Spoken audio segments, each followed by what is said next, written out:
and they are caught literally with nothing in their vaults. And so the point is that a war is wonderful. The old statement that a banker makes more in one day of war than a year of peace still becomes true. Because remember, whoever's going to shoot at whoever else when it all breaks loose, somebody's paying for the bombs, bullets, as Gerald Celente says. You know, it's the bankers, it's the bombs, and it's the bullets.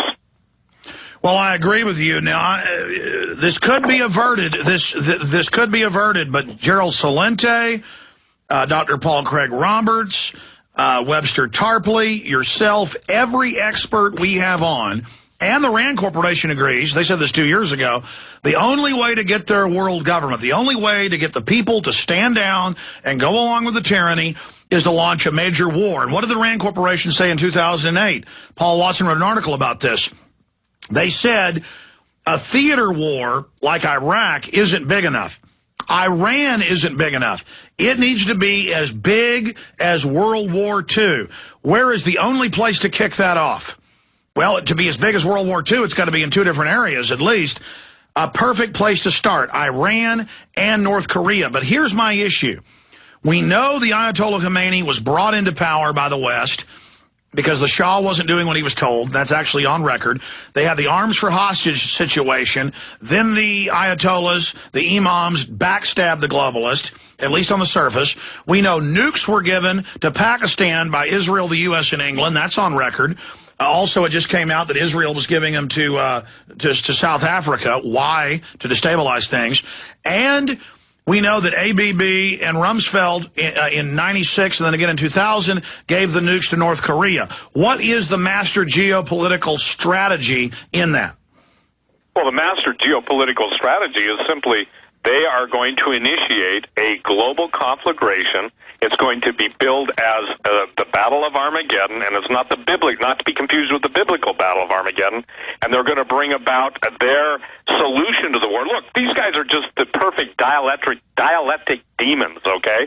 They're generating the problem, they're going to provide their solution, and the solution's going to be that, quite candidly, that 5.5 billion people, if they have their way, and they're not going to have their way, but if they had their way, they'd like to see 90% of the world's population destroyed. Now, Alex, if you mix into this the whole situation in the Gulf, why is it that oil platform seemingly the stories, even the guys that worked on it, you know, I think you covered this, are sequestered? Why is it that the original stories were SWAT teams, and by the way, those weren't SWAT teams, those were special operations teams that were put on different Gulf platforms? Why is it that all this stuff seemingly happened within the last 14 days, if you will, 21 days, and the deal is that it all was almost synchronized and coordinated perfectly as if someone flipped on the switch? My answer to that is someone did flip on the switch. The banking problem is so severe that, in essence, I'll sum it up like this. Every nation in the world is flat ass and flat out broke. The derivatives problem, which we've talked about for a decade and a half, you've talked about, all of the different experts you've interviewed, the guys I've interviewed, they're all saying the same thing. But as long as the band plays on, the TV stays on, and the inane becomes the expected, people are not going to be thinking. And so now every single thing is converging. Every single thing that's been warned about, the police state tactics, the FEMA camps, the torture centers, everything. And, you know, it's amazing because when even, quote, good, seemingly moral people said, yeah, it's all right to torture, I said, how dare you say that? Do you not understand the case that everything's being done overseas is going to come back on your shore, on our shore? And I can tell you, Alex, shame on America, shame on its politicians for not speaking out against torture. Because the bottom line is, when I hear and when I see the documents you're seeing and I hear the reports you're hearing, we hear different reports, similar reports, it makes me furious. Absolutely. I've cleared the phone lines. I'm sorry for those that were holding on other subjects. I want to just take a few calls here for people specifically that have been involved in building these torture facilities, these soundproof secret jails. And rendition centers. Absolutely, snatch and grab centers. And we separately have them on the news saying we want to arrest citizens secretly. We want to have the Pentagon arrest whoever they want, and only an act of Congress can find out where they went. So that's mainstream news now, folks. This is really going on. And what better place in the post office? They've admitted They want to use the post office for mass arrest and forced inoculation. Paul Watson has that in his article at prisonplanet.com. So we know they've talked about this in the past. And then Watson did find a mainline webpage which talks about how the architecture firm IPG Architects constructed the criminal investigative offices within the Macon post office in Macon, Georgia. The new documents describe similar rooms being constructed in Lake Forest, Illinois, and other areas of the country. And you look at these are secret dungeons where they can bring you in the back of a postal vehicle, bag over your head, you're brought into a catwalk, big sealed door, two-way mirrors. This is the secret police. This is the secret America. And we know the black sites in Europe are postal facilities and horse ranches and shut down grocery stores and shut down auto parts facilities. And they just take you in there and torture the living daylights out of you. This is just an archipelago, a gulag. Hell, folks, they're on the news telling you torture's good of children to get answers. And of course, Steve Quayle mentioned this. Incredible articles up at GCNlive.com. by Steve Watson. Former CIA officials admit to faking bin Laden video. Military psyops took over operation after intelligence project failed to take off. And the incredible part is this is even in the Washington Post.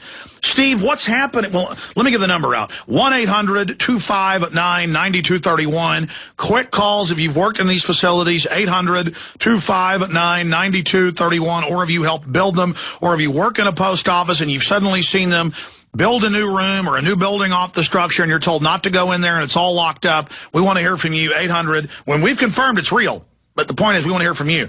1-800-259-9231.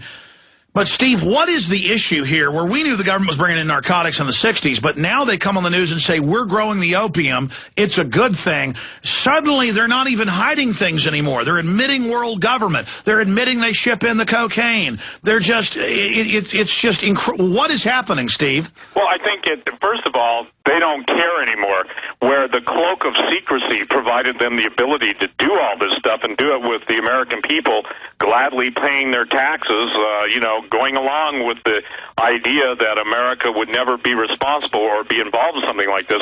It's kind of a gloating session to the same degree that certain sects around the world have to warn you before they kill you.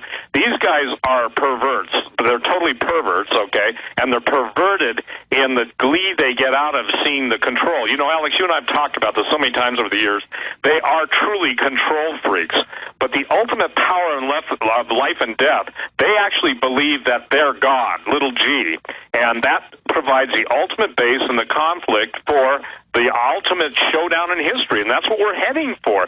Look, you've got all the reports coming in the Middle East, whether Egypt's really preparing to attack Israel, Israel's preparing to hit Iran, Iran's preemptively going to hit Israel, and Turkey just basically said to the United States, go to hell. By the way, we have a lot of nuclear weapons at Incirlik Air Force Base in Turkey. So the point that I'm trying to make is that the volatility of hotspots, by the way, we're going to go into Chavez land, too. I mean, that's Venezuela. We're building for that. That was the whole purpose. Yeah, this is World War III. Haiti. Absolutely, Steve. I want to go to some calls here, and we'll definitely have to have you back up the next few days if you can do it. It's always hard to get Steve on. We appreciate him coming on today, but I wanted to bring this up.